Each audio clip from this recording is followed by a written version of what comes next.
Pessoal, esse editorial de domingo um pouquinho diferente. A gente vai reagir a alguns vídeos aqui. Teve uma cena, assim, absurdamente inusitada. Gilmar Mendes e Cássio Nunes batendo boca, brigando em pleno Supremo Tribunal Federal. Isso é real, aconteceu, existiu, e eu vou colocar esse editorial aqui para vocês, eu tenho certeza que vocês vão gostar e muito. Então, esse domingo a gente não vai deixar vocês sem editorial, não. Outro ponto também, impressionante, um dos membros, né, vamos dizer assim, lá da Globo News, né, um dos blogueiros da Globo News, está assustado, impressionado com a grande popularidade do Bolsonaro. E a gente vai falar sobre isso com vocês também. E outra questão também, que a gente precisa debater aqui, foi uma discussão que aconteceu lá na Gazeta do Povo, nosso parceiro Gazeta do Povo, sobre a nova ação do ministro Alexandre de Moraes, que vai investir contra o Vanguarden. Meu amigo, o advogado do Bolsonaro. Ou seja, nem os advogados hoje estão a salvo e estão tranquilos, né? Ou seja, ao exercer a sua atividade, mesmo assim, eles estão na mira. A gente vai tratar de tudo isso aqui nesse editorial, então sejam todos bem-vindos, é sempre um prazer estar aqui com vocês. Muito obrigado pela sua confiança, pela sua credibilidade. Inscreva-se no canal, tá? A gente precisa fazer esse pedido para você, então inscreva-se no canal. Hoje é dia 29, domingão, esse é o nosso primeiro editorial e bora para cima. Pessoal, antes de começar o editorial, só lembrando a vocês, tá? Se vocês acham que o Brasil está uma situação complicada, precisa de um plano B, uma residência fiscal, se você tem patrimônio e precisa estruturar seu patrimônio, entre em contato aqui, tá? É sempre importante você saber o que é uma holding, uma offshore, a residência fiscal, a residência lá no Uruguai. Se você tem um filho que quer fazer medicina, saiba que lá no Uruguai é de graça, entre em contato aqui com a gente, tá bom? E bora pra cima, bora de informação, que eu sei que você tá aqui por isso, e nesse domingão não sou eu que vou ficar te enrolando, não. Vem comigo, eu já vou voltar e a gente já começa de cara falando dessa treta que tá rolando no Supremo Tribunal Federal. Pois é, pessoal, literalmente impressionante a treta que rolou dentro do Supremo Tribunal Federal, onde a Daniela Lima expõe, né, uma briga entre ministros do Supremo Tribunal Federal. Ontem aconteceu uma coisa muito tensa, né, para os ministros do Supremo Tribunal Federal, e você está sabendo disso, né? Os ministros do Supremo Tribunal Federal agora vão ter que encarar o novo nome do Donald Trump, que ele colocou lá dentro da OEA, não é mais o Pedro Baca Villarreal. A Baca foi pro brejo, tá? E aí eu vou colocar um trecho de um vídeo aqui do Deltan Dallagnol, depois eu volto pra gente discutir um pouquinho mais aqui com vocês. Então, vem Gilmar comigo. Mendes xingou o ministro Cássio Nunes Marques de bolsonarista. Gente, é isso que você ouviu. Deu treta no STF e você vai descobrir nesse vídeo como que foi essa treta, qual foi o xingamento e a razão da briga. Pessoal, nesse nosso encontro com justiça, eu vou te mostrar um vídeo absolutamente bombástico dela, a porta-voz dos ministros do Supremo, a Daniela Lima, contando uma fofoca daquelas sobre o almoço em que os ministros do STF se reuniram para decidir como que eles iriam instalar censura no Brasil. Fica aqui comigo que eu vou te mostrar essa bomba e lá no final você vai entender como que o ministro Gilmar Mendes conseguiu fazer o ministro Nunes Marques se submeter, xingando ele de bolsonarista. Algo que pro Gilmar deve ser um termo aí imperdoável, um termo daqueles que eles usam como se fosse uma ofensa. É inacreditável. E você consegue imaginar a razão da briga? Bora aqui direto comigo ao vídeo, olha aí. Trago para vocês um bastidor inédito sobre essa reunião, que na verdade não essa, né? Essa foi a pública. Os ministros passaram ontem mais de 4 horas a portas fechadas, no que seria um almoço, virou um almoço mais café da tarde, e o final dele foi indigesto por conta desse personagem aqui. Olha, sim, você não ouviu errado. Os ministros do STF decidiram os termos da censura, da regulação das redes sociais em um almoço a portas fechadas, sem nenhuma transparência, sem nenhuma fiscalização da sociedade. E é claro que aí você não vai escutar nenhuma crítica a isso, né? Gente, julgamentos têm que ser públicos, mas eles fizeram uma sessão a portas fechadas, violando o dever de publicidade. Foi isso que eles fizeram. Aí nós temos que ficar dependendo de gente como a Daniela Lima para saber o que aconteceu, ou pelo menos conhecer a versão que as fontes dela querem que a gente acredite que aconteceu, né? É ou não é coisa de ditadura? É bananil puro. Bora seguir aqui, ó. Que lá, durante essa conversa a portas fechadas, estava falando do ministro Nunes Marques. Vamos entender o macro. O ministro Nunes Marques era o único que faltava votar sobre o Marco Civil da Internet. E durante essa reunião a portas fechadas, me relataram alguns ministros do Supremo Tribunal Federal, Nunes Marques disse que havia uma preocupação institucional rondando a cabeça dele. Qual preocupação institucional? A de que a decisão do Supremo suscitasse um avanço de outros países sobre as instituições no Brasil. Você tá vendo aí? Eu fiz um vídeo até sobre isso hoje. Deve vir punição dos Estados Unidos. Agora, não acreditem quando a imprensa chapa branca, militante, ela diz para vocês que os ministros não estão preocupados com as sanções dos Estados Unidos. É claro que eles estão. Vamos seguir aqui, ó. Ele não deixou taxativo, segundo me disseram, relataram os ministros, que, olha, a discussão foi muito acalorada, tá? Essa fala do Nunes Marques levou uma discussão muito acalorada. Então, todos os ministros estão tentando preservar ali o principal ator dessa digamos, altercação, que foi o decano do Supremo Tribunal Federal, o ministro Gilmar Mendes. Nunes Marques, então, deu a entender que estava se referindo aos Estados Unidos.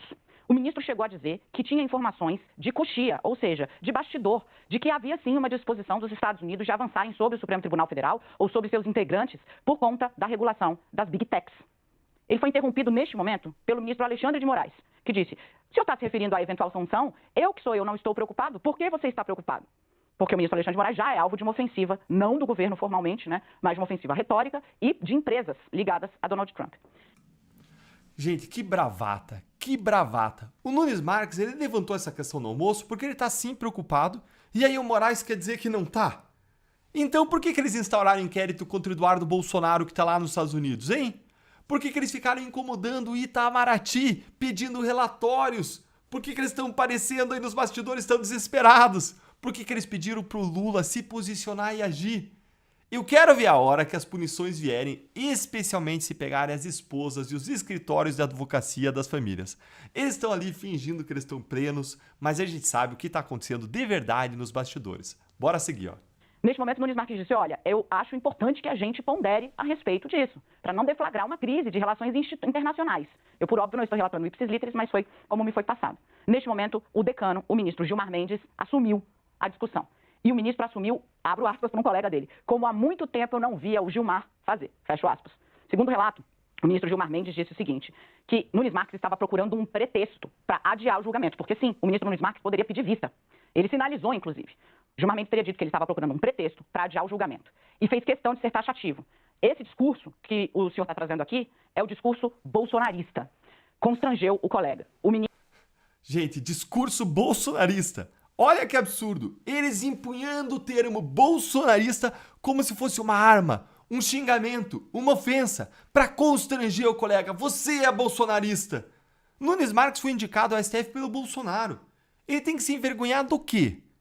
Isso aqui, gente, é mais uma prova de que eles são, de fato, inimigos do bolsonarismo e que eles querem destruir o bolsonarismo. Vencemos o bolsonarismo, não é? Afinal, se não fosse isso, por que o Gilmar acusaria Nunes Marques de ser bolsonarista para constranger o colega, hein?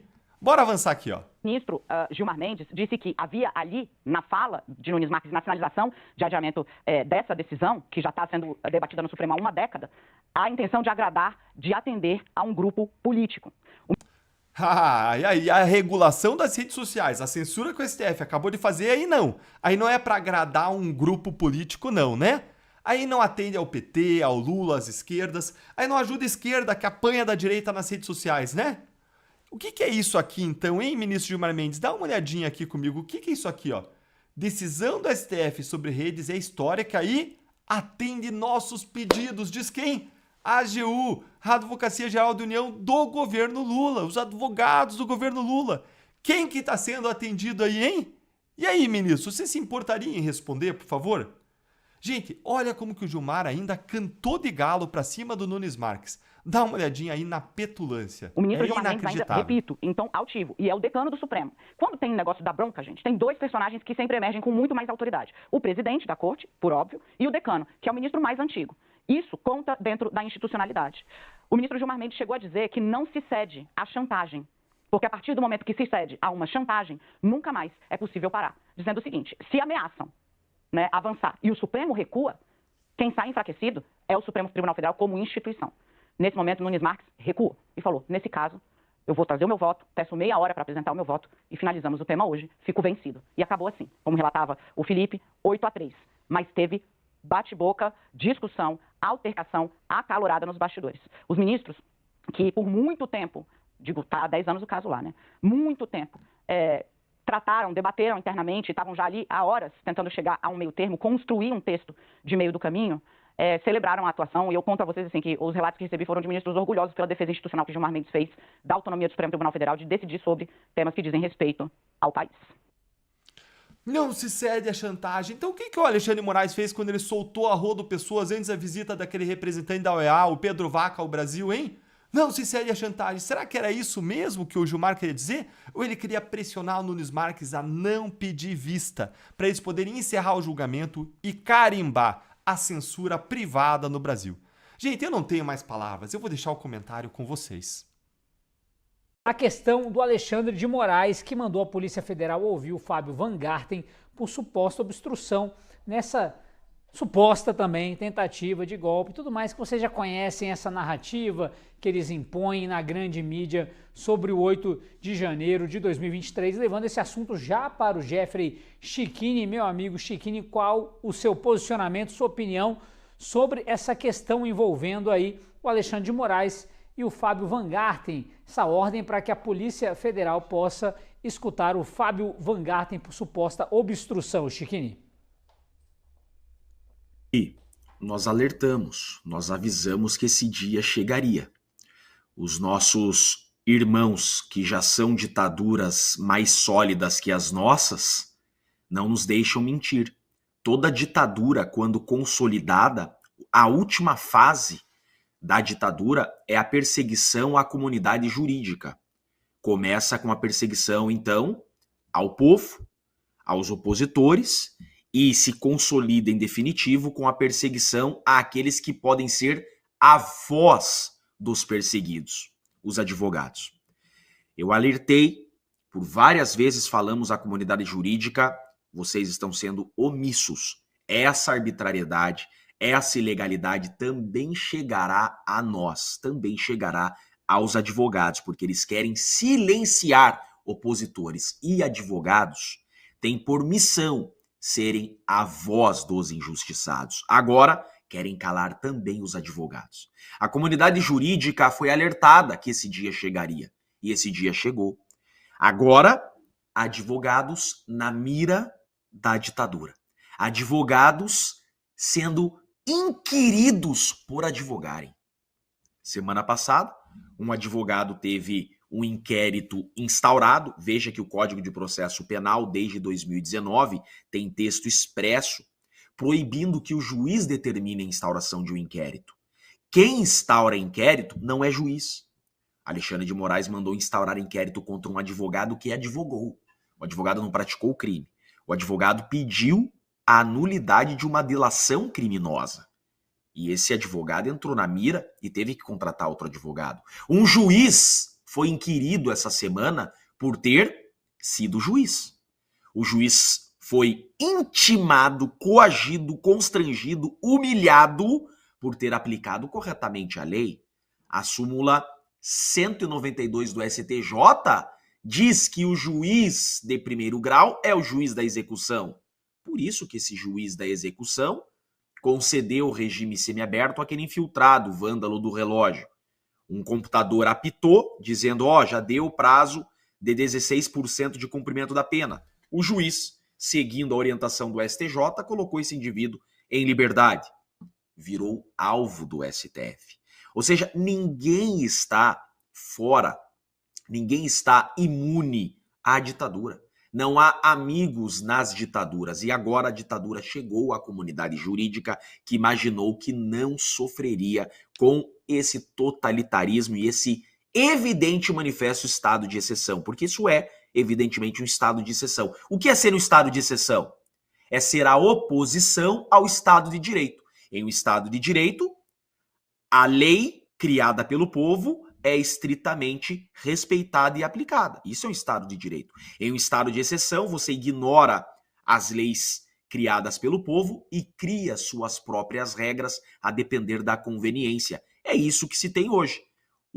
O país sendo governado pela Suprema Corte, que aplica suas próprias regras, regras que não estão nas leis criadas pelo povo. E agora a comunidade jurídica vai se unir? E agora a comunidade jurídica vai continuar assistindo isso calada de camarote? A ditadura chegou literalmente a todos, Gui. Advogados sendo intimados para serem constrangidos por delegado de polícia, simplesmente por serem advogados e a voz de um injustiçado. Jeffrey Chiquini, aliás, o Chiquini mencionou o juiz Lourenço Migliorini. Nós mostramos inclusive vídeo do juiz ontem, esse que foi quase que ameaçado pelo Moraes. Mas espera aí, por que você tomou uma decisão diferente da minha? E mostramos o vídeo ontem constrangedor, né, do juiz quase que pedindo perdão ao Moraes. Olha, eu não quis afrontá-lo, não quis afrontar nenhum outro poder e tal, se justificando, como disse o Chiquini, por ter sido juiz. Simplesmente a profissão do Lourenço Migliorini e a situação que nós chegamos aqui no país. Anny Dias, seu comentário também sobre essa ordem do Moraes para ouvir Fábio Van Garten. Pois é, o que eu pensei quando eu vi essa notícia dessa intimação é justamente que esses advogados eles estão sendo inquiridos para falarem sobre uma suposta obstrução da delação do Mauro Cid. Ou seja, eles supostamente entraram em contato com o Mauro Cid, com a filha do Mauro Cid, uma menor inclusive, tentaram entrar em contato com a rede social dela, com a mãe do Mauro Cid também. Então eles tentaram, de acordo com o pedido do Moraes para eles serem inquiridos, tentaram falar com o delator premiado para conseguir provas para conseguir informações sobre a delação. E aí a gente volta também para o caso do Braga Neto, que também está preso até hoje pelo mesmo motivo, né? Porque supostamente ele tentou entrar em contato com o pai do Mauro Cid, quando foi o pai do Mauro Cid que entrou em contato com ele. Mas tudo bem. E aí o que eu vejo em relação a isso? Depois queria até saber a opinião do Chiquini, quem sabe fica para uma próxima, mas para ver se ele concorda. Que nesse momento em que o Moraes está falando, houve advogados que tentaram obstruir a delação premiada. E isso é um problema para o processo. No mesmo momento em que o Mauro Cid usou um aparelho celular, uma outra rede social, né, com perfil fake da esposa dele, para se comunicar sobre a sua delação premiada. Ou seja, o Moraes está admitindo que qualquer interferência durante a delação premiada é um problema para esse processo, é um problema para essa investigação. Então, isso mostra que a delação do Mauro Cid tem que cair, porque se um advogado não pode nem entrar em contato com a filha do Mauro Cid, quem dirá o Mauro Cid contar sobre a delação premiada para o advogado, para a pessoa com quem ele estava se comunicando lá, que é o advogado. Então, nesse caso, eu vejo que se o Moraes seguisse uma linha coerente, o que a gente sabe que ele não segue, ele deveria nem usar mais essa delação premiada como prova nesse processo, porque o Mauro Cid mesmo obstruiu a própria delação premiada. Não foram esses advogados tentando, se conversaram, não sei se conversaram, mas se chegaram a conversar com a mãe e com a filha, não foram eles de fato que obstruíram a delação, foi o próprio Mauro Cid. Então, na minha visão, isso mostra aí mais incoerência desse processo, que vamos voltar a dizer, uma investigação sem provas fundamentadas. A maior prova que eles têm é uma delação premiada completamente inconsistente e que deveria ser obstruída por completo, não deveria ser usada mais nesse julgamento, já que o Mauro Cid descumpriu o termo que ele assinou durante a delação premiada. Então, vamos torcer, né? Mas isso é muito raro de acontecer, impossível, eu diria, pela coerência do Alexandre de Moraes, mas eu vejo aí que isso se soma à situação do Mauro Cid, já que se houve tentativa de obstrução por um lado, a outra obstrução é clara, né? As provas são nítidas, tem ata notorial mostrando que o Mauro Cid usou redes sociais para se comunicar sobre a delação premiada, o que poderia ser considerado uma obstrução da delação premiada.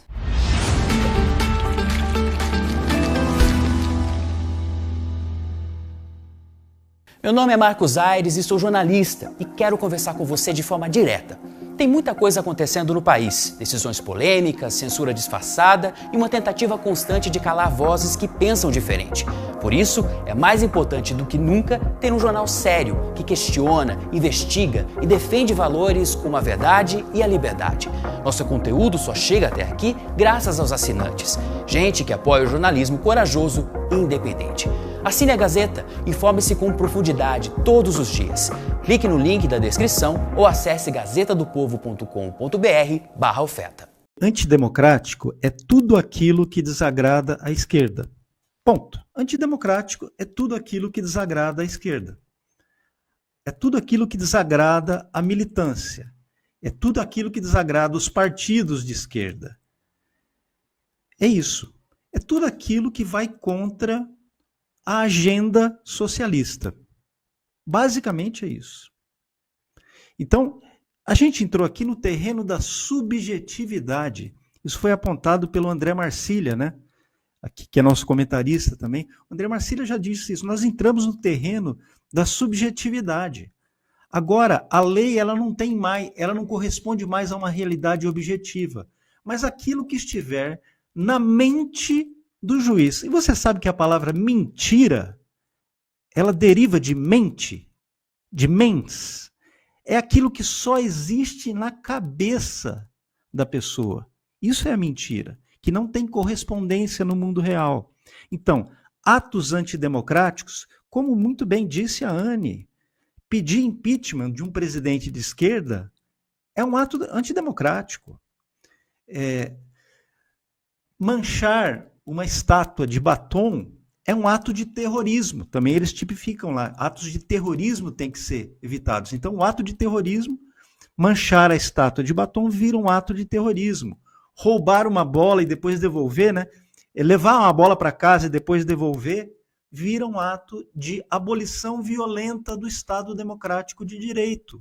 Nós estamos no mundo da subjetividade. Mas os sujeitos são eles. São esses ministros que decretaram a morte da liberdade no Brasil.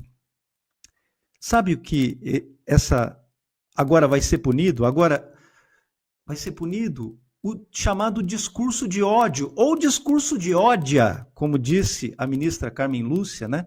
A discriminação, tudo isso é para evitar a discriminação. E a gente sabe, por exemplo, no caso Léo Lins, o que pode significar essa palavra discriminação, né? Pode significar prender um humorista por uma piada. Então, nós estamos entregues a isso, a essa subjetividade da esquerda. Eu queria me lembrar de uma coisa muito interessante.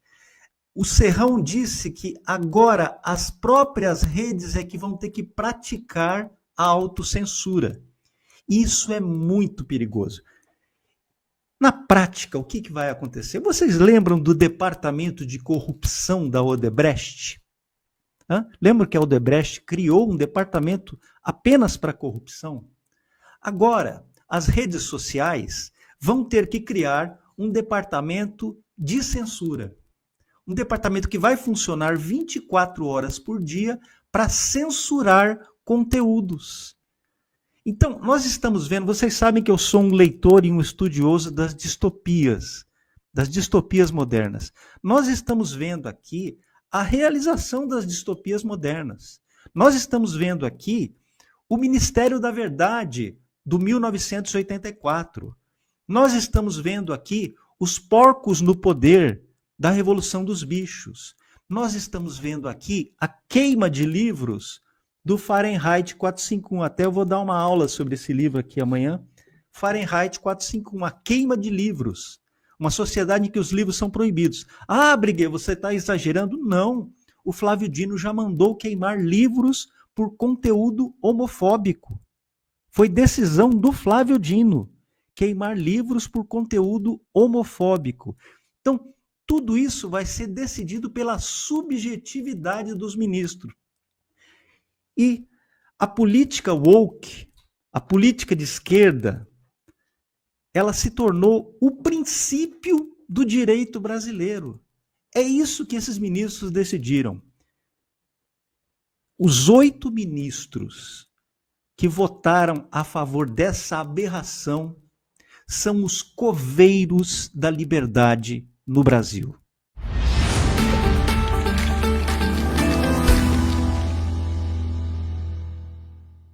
Meu nome é Marcos Aires e sou jornalista e quero conversar com você de forma direta. Tem muita coisa acontecendo no país. Decisões polêmicas, censura disfarçada e uma tentativa constante de calar vozes que pensam diferente. Por isso, é mais importante do que nunca ter um jornal sério, que questiona, investiga e defende valores como a verdade e a liberdade. Nosso conteúdo só chega até aqui graças aos assinantes. Gente que apoia o jornalismo corajoso e independente. Assine a Gazeta, informe-se com profundidade todos os dias. Clique no link da descrição ou acesse gazetadopovo.com.br/oferta. Que torna tudo mais interessante, curioso e de certa forma preocupante também, é que tudo isso acontece e o calendário político também não para, né? O calendário eleitoral não para, as movimentações políticas não param. Então, quanto mais desconfortável vai ficando a situação dos réus, né, nesse processo aí do golpe, mais tumultuado vai ficando o cenário político, porque as pesquisas continuam sendo feitas também, e as pesquisas mostram um potencial eleitoral importante, seja do ex-presidente inelegível, seja da mulher dele e de outros nomes ligados a essa ala bolsonarista, o que vão tentar buscar ali esse voto da direita e da extrema-direita brasileiras. Portanto, isso tudo tem impacto também na vida política como ela é, além do calendário eleitoral. E aí, quando a gente vê uma entrevista dessa do Ciro Nogueira, como vimos aí no Estúdio I de hoje, a gente se dá conta como essas coisas podem estar muito mais interligadas e como cada um está se posicionando politicamente nesse tabuleiro, com tudo acontecendo ao mesmo tempo. Então, eu digo para você que trabalho não vai faltar para os nossos analistas de política e muita preocupação, eu acho, muita confusão, está tranquilo. Pelo que você tem acompanhado nos últimos anos.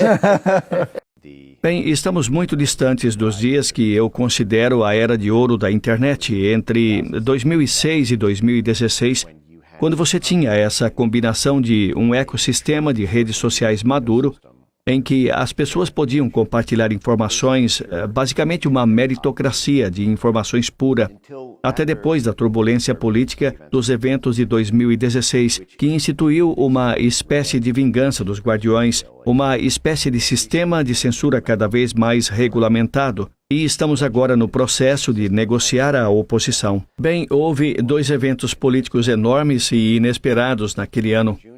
Em junho de 2016 houve o Brexit. Na época, o Brexit não era apenas uma questão doméstica pequena e isolada no Reino Unido. Ele foi visto como uma ameaça existencial à integridade da União Europeia, pois na época havia o temor de que a França passasse pelo Frexit com o movimento de Marine Le Pen. A Itália passaria pelo Italex com o movimento de Matteo Salvini. Haveria o Grexit na Grécia e o Spest na Espanha. A UE seria desfeita. A OTAN desmoronaria. Toda a ordem internacional baseada em regras entraria em colapso se algo urgente não fosse feito a respeito. E então, em uma rápida sucessão, você tem alguém que na época era um azarão que estava perdendo por quase 20-1. O New York Times, na manhã da eleição de 2016, tinha Trump com cerca de 5% e Hillary Clinton com mais de 90%, e um pouco para os retardatários. Basicamente, era a ideia de que isso não poderia acontecer e, no entanto, aconteceu. E parecia que tudo iria desmoronar, por assim dizer, com a ordem internacional baseada em regras, a menos que o ecossistema de informações fosse radicalmente e permanentemente alterado. As mídias sociais foram o motivo pelo qual Nigel Farage desenvolveu a popularidade do movimento Brexit. Foi por meio dos seus discursos virais no YouTube para o Parlamento Europeu e foi o domínio das hashtags do Twitter e dos grupos do Facebook que foram responsáveis pela popularidade de Donald Trump entre as massas. Portanto, houve um esforço organizado para conter o populismo, contendo os meios pelos quais os populistas podiam distribuir suas mensagens e se mobilizar politicamente. Populista parece um termo abrangente, certo? É realmente de populismo que estamos falando? A oposição de base popular às instituições de elite pode vir tanto da direita quanto da esquerda. Não é necessariamente uma coisa de direita ou de esquerda. Populistas de esquerda como Bernie Sanders nos Estados Unidos ou Jeremy Corbyn no Reino Unido foram alvejados com a mesma ferocidade. Só que eles não chegaram tão perto do poder quanto Trump e o movimento Brexit.